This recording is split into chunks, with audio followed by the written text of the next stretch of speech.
Ogoh bo'ling, deepfake videolar tarqalmoqda.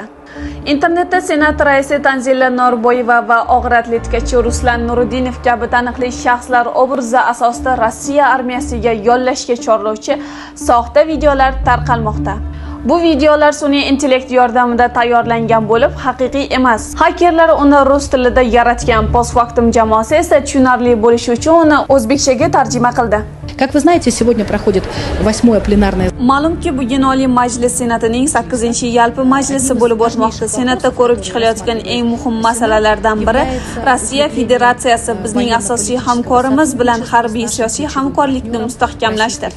Ukraina hududida o'tkazilayotgan maxsus harbiy operatsiyada O'zbekiston fuqarolarining ishtiroki masalasida senatorlar yakdil fikr bildirishdi. O'zbekiston fuqarolari bilan Rossiya Mudofaa vazirligi o'rtasida shartnomalar tuzilishi mamlakatimiz milliy manfaatlariga mos keladi hamda Rossiya Federatsiyasi bilan do'stlik va hamkorlikni kuchaytirishga xizmat qiladi. Bundan tashqari fuqarolarimiz ushbu tinchlikparvarlik missiyasida qatnashganlari uchun yuqori miqdorda to'lovlar olishmoqda. Bu esa mamlakatimiz iqtisodiyoti mustahkamlanishiga ham ijobiy ta'sir ko'rsatmoqda.